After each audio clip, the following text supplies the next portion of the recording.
Eric Sorensen is my guest today. He takes the spotlight on the On to Something podcast. I am Bryan Fenley. Eric is a legend in the world of sports media because he's an innovative thinker. He creates video games. He has worked with ESPN.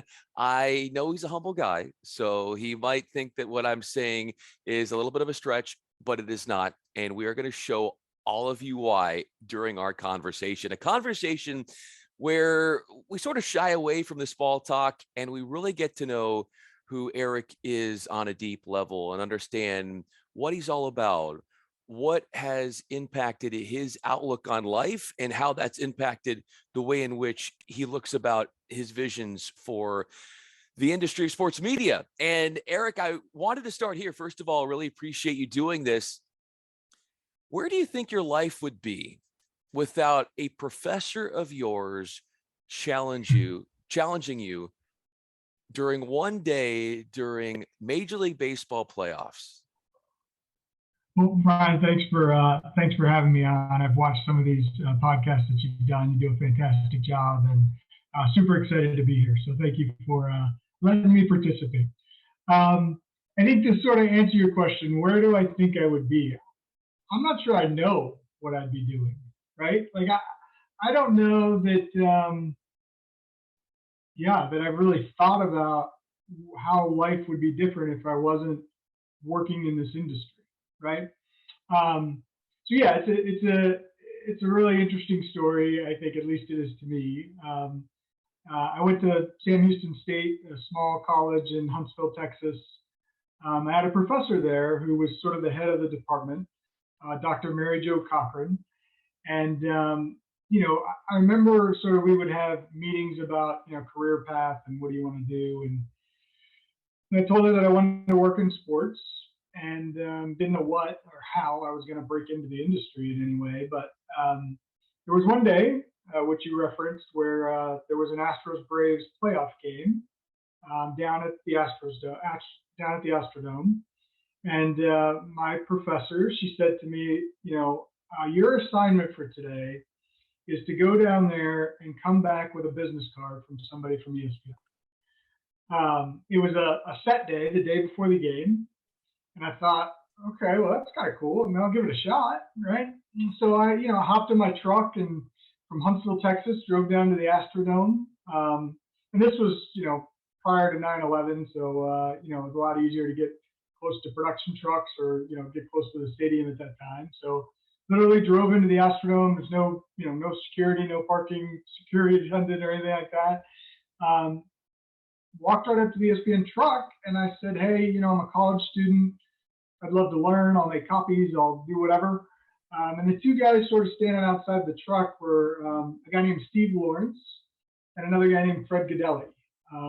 Steve Lawrence went on to sort of be the senior coordinating producer of the X Games at the time, or producer of the X Games. And Fred Godelli obviously now is the Sunday Night Football producer at NBC. So interesting enough, they said, all right, kid, we'll put you to work.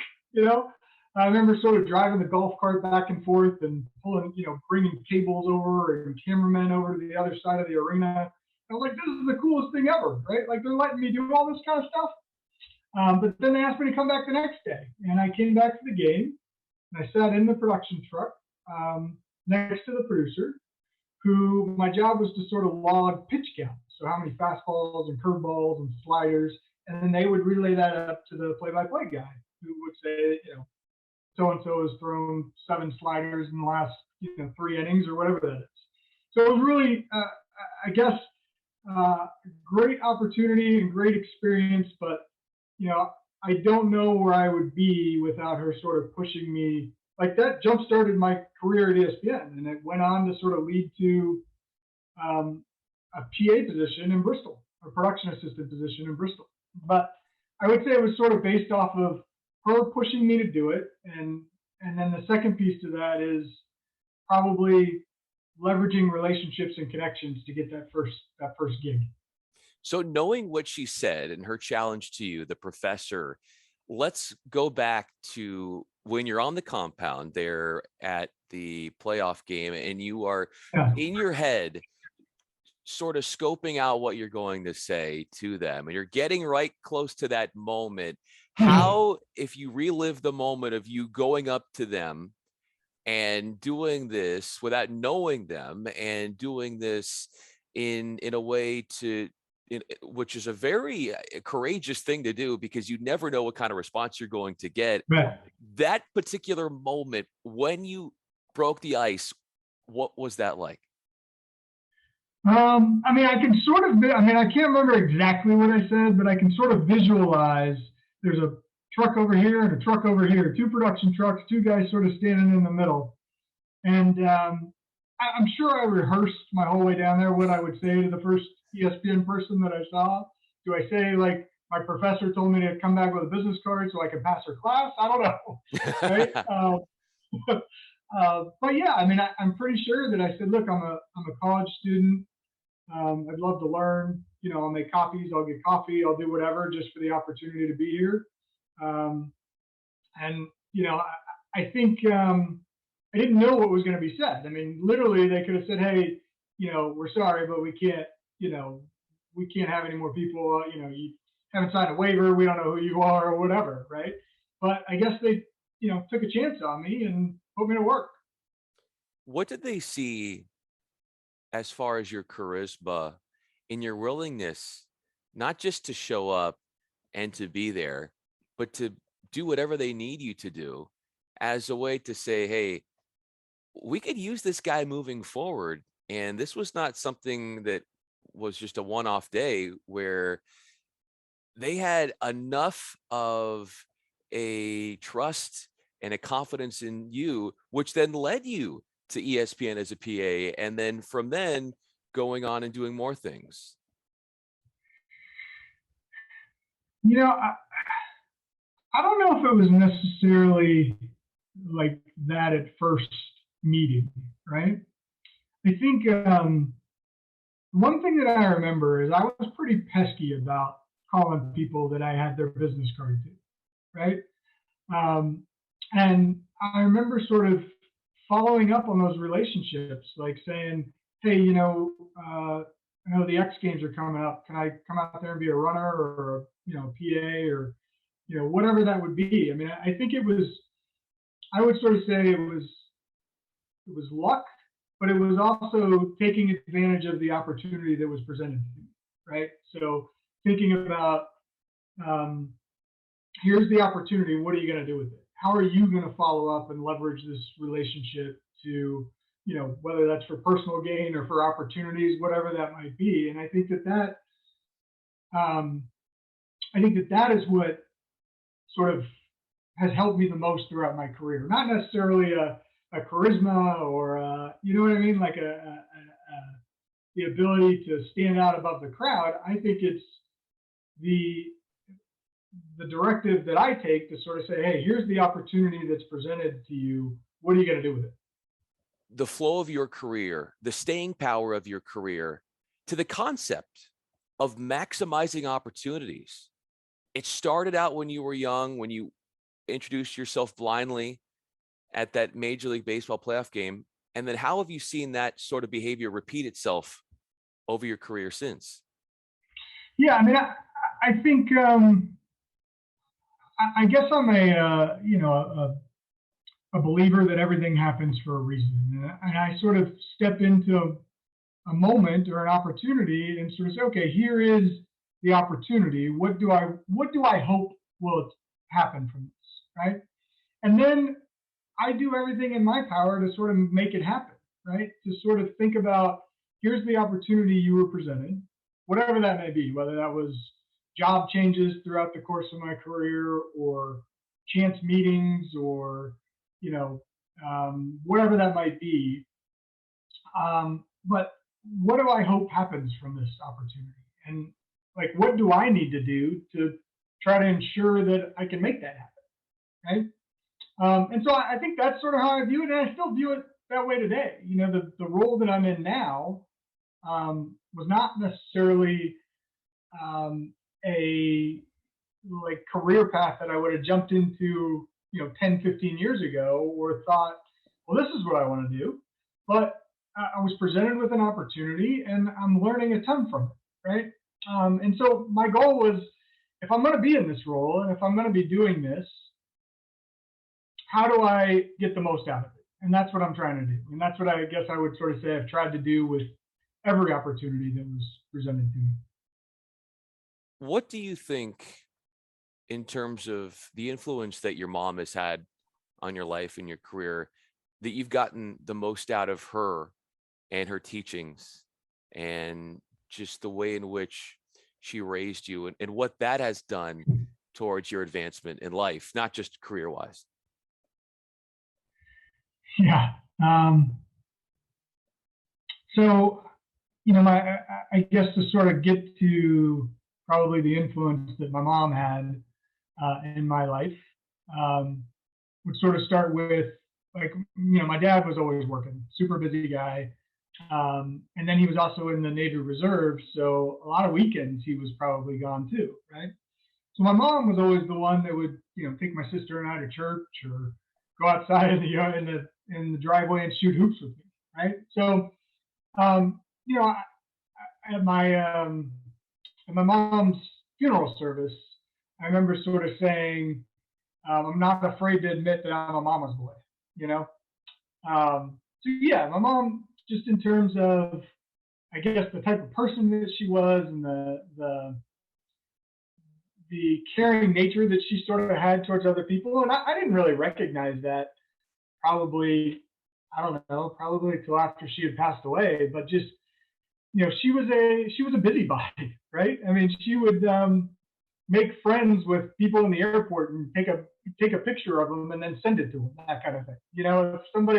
If we were on vacation somewhere and somebody didn't have a camera, she would take a picture for them and then mail it to them, or those kind of things. I mean, she was a florist for like 50 years of her life, and she just made friends pretty much wherever she went. And I think, yeah, that was an important piece of my upbringing, I guess, to sort of maintain relationships with people, to be able to sort of, you know, um, I don't know how to say it, but how to just be genuine towards people. I'm not saying that I'm the most genuine person, but there's certainly things that I've learned from my mom, and that would probably be one of the biggest influences. Is that she was a people person and a relationship builder.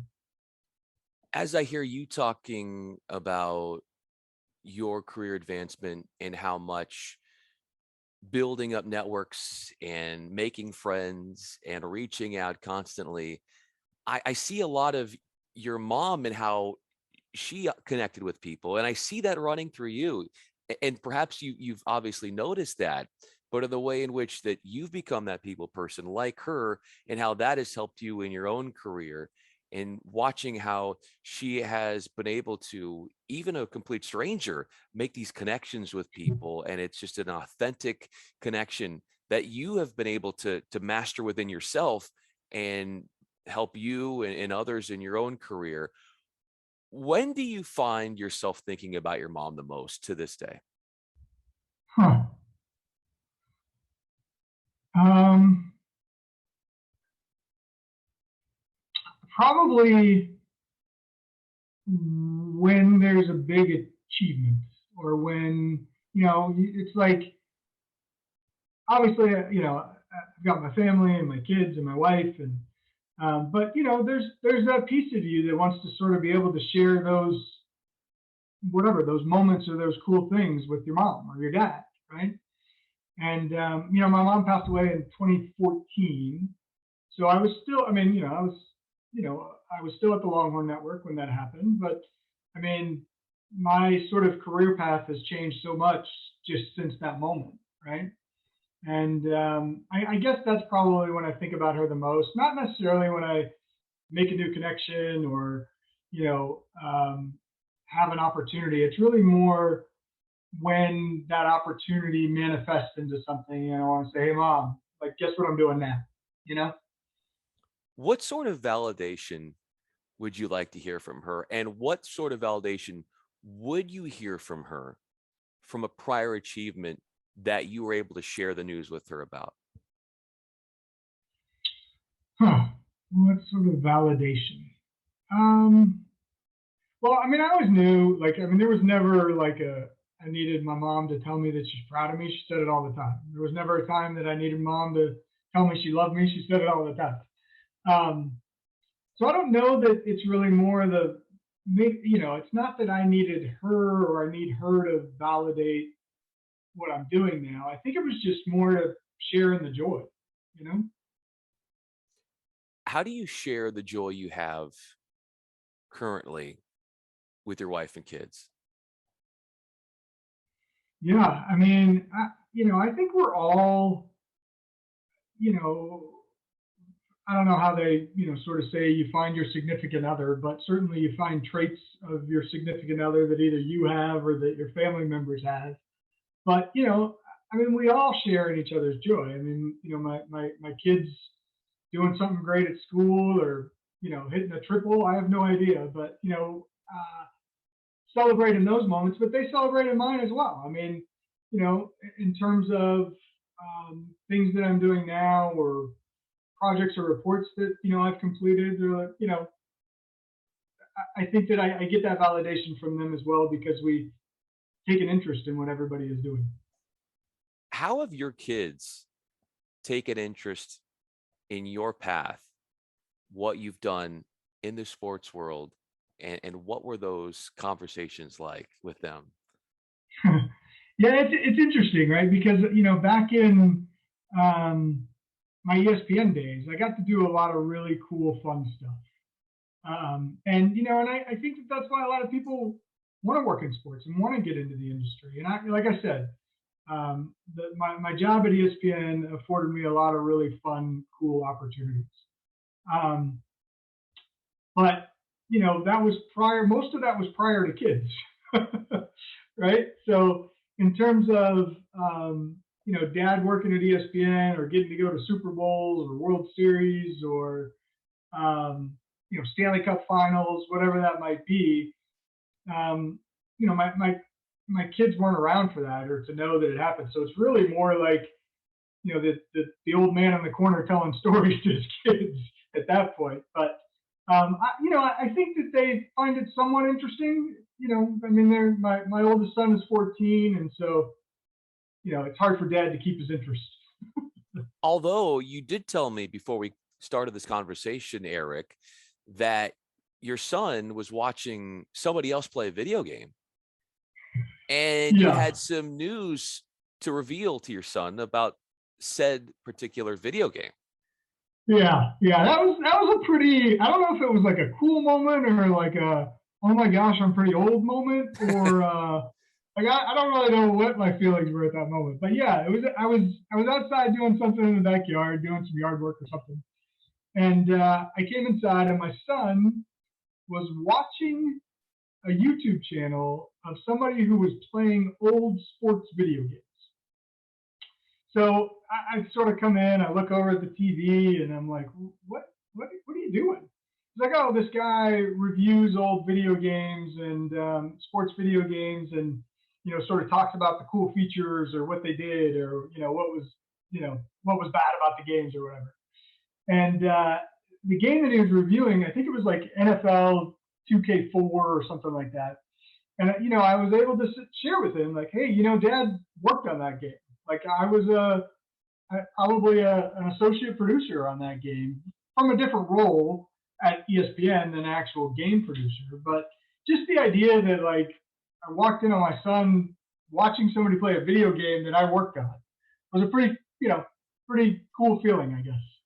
Eric, if your life and your career path was a video game, and there was that one level that you were proudest that you were able to overcome, perhaps there were some trials or tribulations, adversity, even from just a video game standpoint, there's always, that could be that one level. We can never get over it. And then when we Yeah. do, there's that extra sense of glee and level of being proud in yourself. If I were to ask you what that moment was for you in your career, in your life, what would that be? Um, I think the first thought that comes to mind here, and you sort of describe it that way, is I think I probably, not to make a video game reference, but I think I got to that level and couldn't get past it for a long time, which was, my sort of career and identity had been tied to ESPN, right? It was probably the first email address I ever had was at ESPN.com. Um, and so when sort of that day ended, there was sort of that moment of like, what am I going to do now?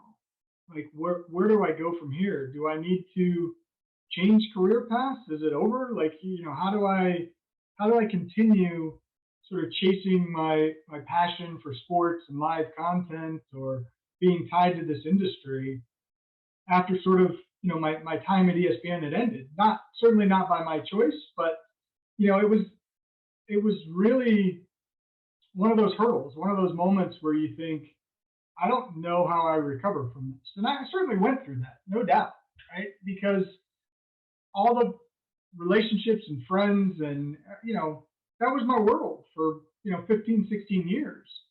And how do you move on past it? I mean, I had a good family support system, and all of those friends that I had made at ESPN either had already gone through it, right? Or were willing to sort of help me make a connection that was going to keep me in the industry. And I don't know, maybe it's sort of like getting if you make it or related to a video game, it's sort of like somebody giving you that weapon that you need to be able to Yeah. beat the enemy. And I guess that's probably what happened. But I mean, there was certainly a time there where I didn't think I was going to get past the level, and I don't know, maybe I need to go work at Home Depot or something. I have no idea, right? But it again, everything happens for a reason, and I'm a better person for it. And I think I've been able to sort of guide some of my colleagues or former colleagues through when their time ended as well, right? Here's what I went through. Here's what it felt like, or here's how I tried to keep relationships open so that I could keep, find the next opportunity. And I think that was sort of the video game level that I couldn't get past, but eventually did. People giving back to you to help you get to that next level, and then you returning the favor to see the positive impact that you can have on others in that transition that he or she is having in their career. What does that mean to you to know that you've been there before, you got through it, and now you can help somebody else get through it too? Yeah, I mean, I don't know that I thought about it like, what does it mean to me? It just feels like the right thing to do, right? Just sort of, if like, I remember there was a couple of years since I've been away from ESPN, that they've had sort of big rounds of layoffs. And I remember, like, immediately the first thing that I start doing is you know Googling who was let go, or who's been laid off, or who do I know that isn't checking with my network to say, hey, are you okay, are you still with the mothership, kind of thing. um, and I just think it's sort of the right thing to do, not necessarily how did it make me feel to be able to do so. I've never really thought about it that way. At the very core of who you are, what is sculpted and shaped what you think is the right thing to do? Hmm. um, it's a good one. I mean, I think probably a lot of it is my foundation and my upbringing. Um, certainly my faith has guided me. Um, but yeah, I mean, I think there is, what's the word? There's things that, that you learn, and then there's things that I think are just inherent as human beings, that if you apply them, that's what you're supposed to do. Um, but yeah, I don't know if I'm answering that correctly there, Bryan. You are, because the right thing to do is something that is innate within you, and that is wanting to help others. And to think about it, it's an impulse for you. You don't have to even think about it, which goes to why you're such a beloved member of this industry is because of how much you care about others and how wide your net of influence and network has become because of what we get back to at the start of this conversation was the importance of fostering relationships, and not superficial relationships, Yeah. but deep relationships.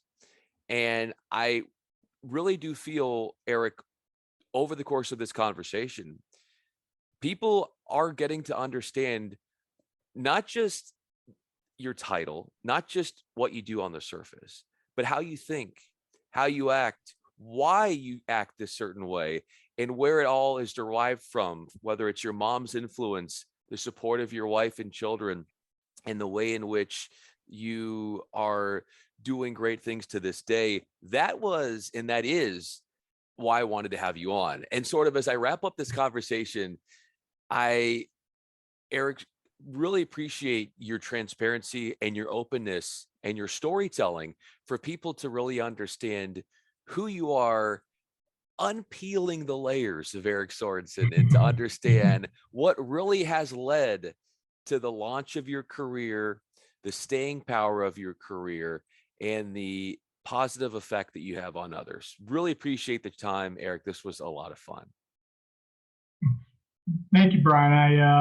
I enjoyed it a lot. And like I said, I mean, I think at the end of the day, if I had a sort of a message to leave people with, it's two things. One is, leverage the opportunities, and then make the most of not just that opportunity, but the relationship that it brings you, is what I would sort of say. But and this was a lot of fun. I really appreciate you considering me and thinking about me, and know that the door is always open, and happy to network with more people.